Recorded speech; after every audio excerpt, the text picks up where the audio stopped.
You know what? I think it's pathetic. Just to get a few of you.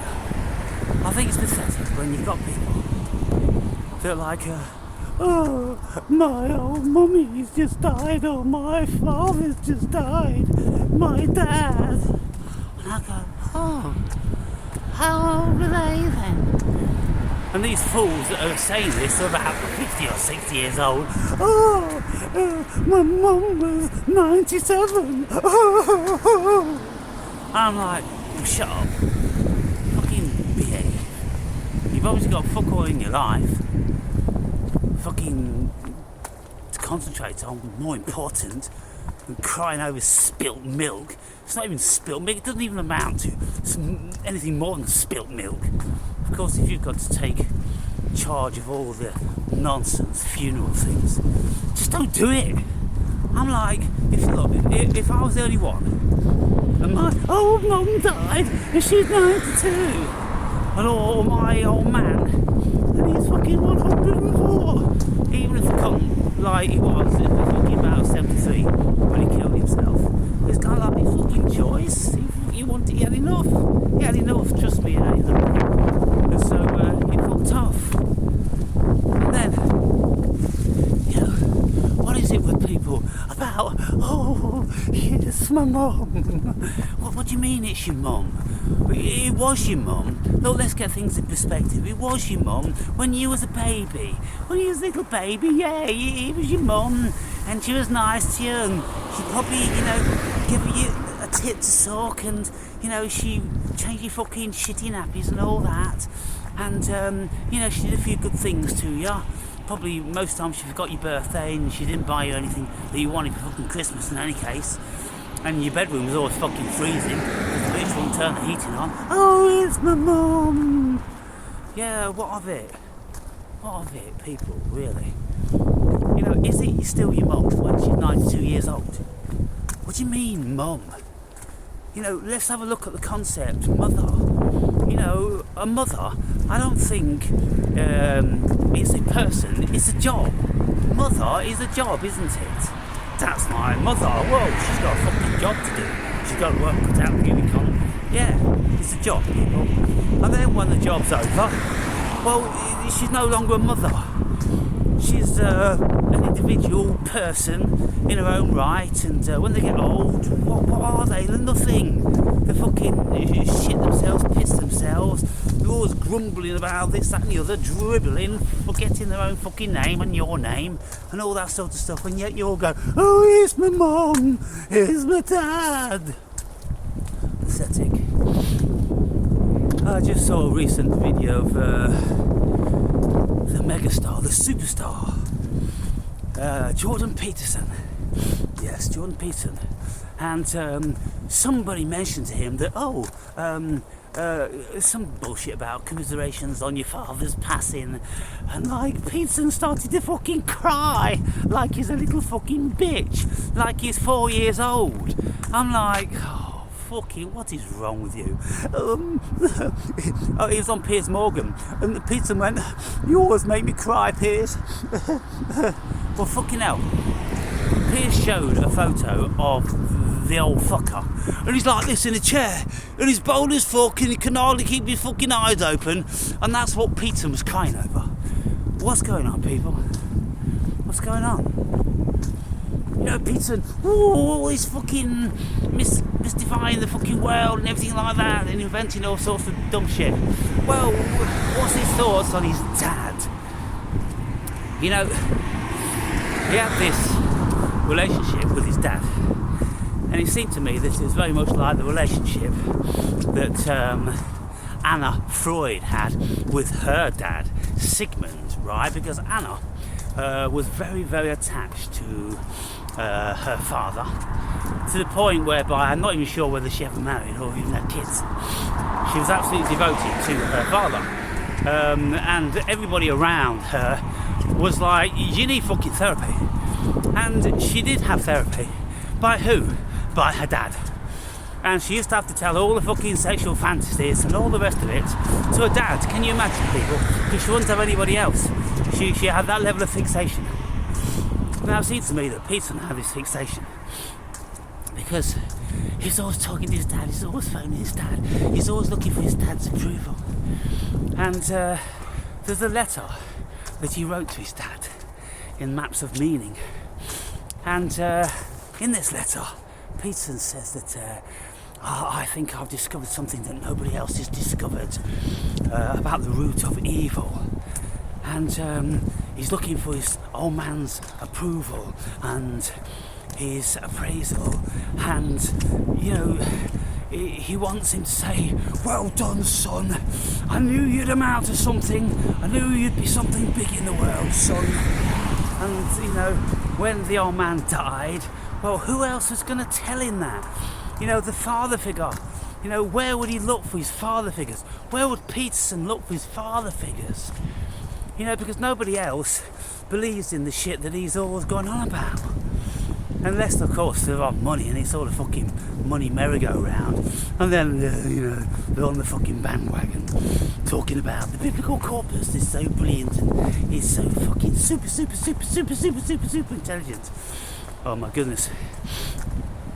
You can listen to millions of other people telling you the complete opposite about that biblical corpus. How it's just a pile of fucking plagiarised crap, a hodgepodge of picked fucking bits on here and bits from there. And, you know, Peterson wants, you know, really does want to make it into the Word of God.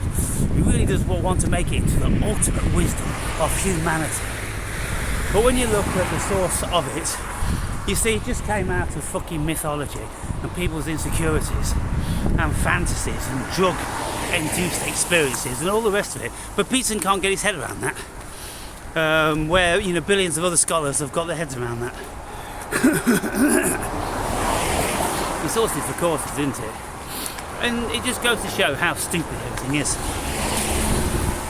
And when you listen to Peterson and Harris having their debate, and you try to get head or tail of anything, and they're just wanking each other's cocks, like I'm always saying, you know, for 100 grand a night, and they're always discounting what the other says, and you know, it's this amazing, incredible, deep and profound battle of wits. You know, it's like Plato and Aristotle sitting there on the stage in modern times.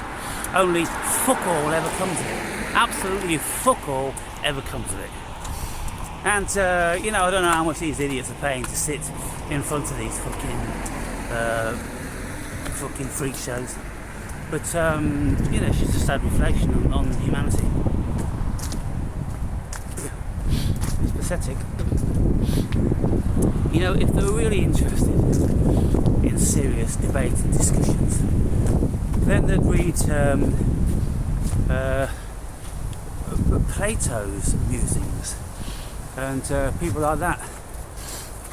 I once had a double volume of Plato's discourses, whereby he's just sitting down talking with somebody, or lots of occasions, just imagine he's talking to somebody and posing things and then answering and coming up with all different ways to look at things and all that. Yeah, you know, that's a good mental exercise, just to imagine and hypothesize about all different sorts of possibilities and probabilities. But, you know, what's anything amounting to? What's it amounting to, people? You know, what have any of us amounted to? What does it all mean? It means nothing. It means nothing. How many of you have had friends that have died, and you go to the funeral, and you know, no one's crying, anything like that. It's just kind of like, oh yeah, remember when we did this? Remember when we did that? Yeah, what of it? And then you go and have a beer after, and then most of the time you're talking about some fucking thing else. You can't even find more than fucking 5 or 10 minutes to talk about the so-called best friend that you had. It's just shocking, pathetic. And nobody gives a fuck. Nobody gives a fuck, people. And the next day, everyone's just doing the same that they did before, and the world just goes round. And I think all these things, they're just kind of like serving suggestions, ideas, just to sort of fill in the nuances of what it is to be a human being. It's kind of like, maybe, when we're in another dimension, spirits, it's kind of like, yeah, let's go to Earth, because then we can play role play at living and dying and having friends and lovers and pretending that we give a fuck about anything. But really, there's no level of sincerity there, because you all know at your core that it's not real. It's just a fucking fantasy, and you're only play acting. You're just like actors in fucking Hollywood. And so how many people have we seen who've done crocodile tears when somebody died? Oh, please, don't make me weep. I can't even fucking pretend to weep. But that's the extent of it, I think. Yeah, it's just a playwright. Someone wrote about, well, this person getting killed here, that person getting killed there, and then, what about, let's invent things that, we can torture people with. That would be fun, yeah. What about these 12-foot poles where we can impale them in their arseholes, and when it comes out the mouth, that'd be a good one. Okay, yeah, write that down, make a note of that. We'll have to do some of that shit when we get down there. Oh, goodness me, people. What do we make of it all? What do we make of it? But tell you what we make of it is this. When we close our eyes and we go into meditation, every single bit of that shit just disappears. It all just goes away. And the only time it comes back around again is when we open our minds to thinking about these things and contemplating on them. But if we busy ourselves with other things, then invariably we don't think about any of that shit. And so we close our eyes and it all goes away. We close our eyes and we go into a deep meditation, and then we realise that, well, it's just like entering a movie or not. You see, if you enter a movie and you sit down before the big screen, and then if the movie comes on, and then you're in the movie, oh wow, this is really cool, but then you go for a piss, you're not in the movie anymore, are you? Or the movie finishes, you go outside and you do different stuff, well, you're not in the movie anymore, are you? It's exactly the same when you close your eyes in meditation, people. You're not in the movie anymore. It's just a fucking movie.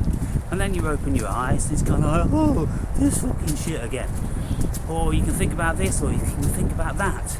Maybe you get a little bit excited about this or that, momentarily, fleetingly. You've got a new partner which fucking, tickles your erogenous zones for a few fucking weeks or months.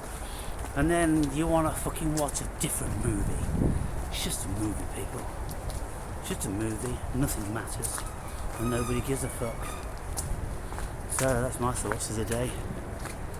You ask yourself, well, why would anybody give a fuck? Oh yeah, well that's my old mum. Oh, what are you fucking talking about, you old fucking mum? Oh well, she was my mother, and now she's gone. Oh, I'm going to be sad. What am I going to do without her? What, without that old bag of shit, pissing and shitting itself, and fucking needing more attention than the baby? Only there's no fucking prospects involved. There's nothing to look forward to. It's all downhill from there on. So what's the fucking point? Wiping their arses and feeding them and bathing them and all that fucking bag of bones. What's the fucking point? Just be done with it already. And then when it comes to the funeral costs, go fuck that. I'm not paying fucking nothing. Why does the state impose upon me that I should pay thousands of fucking pounds to put the fuckers in the ground? Just walk away from me. Just go, I ain't got no fucking money. I'm fucking doing it. You fucking do it. Just tell the state, you fucking do it. Fucking 2,000 quid for a fucking gravestone. Go fuck yourselves. Fucking 20,000 quid for some cunts carry it in a fucking box. I'll bet an all I'm paying that. Just go, nah, I ain't got no money, mate. I ain't got no money. The state will do it. What's the state going to do? Any less than you're going to do. Except they're not just going to put a pretty fucking gravestone there to relieve your conscience. And so then, well, the family members, if they're surviving, they'll say to themselves, they'll go, oh, so-and-so paid a lot of money for that, oh, and then you get some brownie points, because, you know, if you just, you know, pay for a little crappy fucking stone, you go, fucking cheapskate, that was our mother, that was our father, oh, go fuck yourselves, go fuck yourselves, nobody cares, people.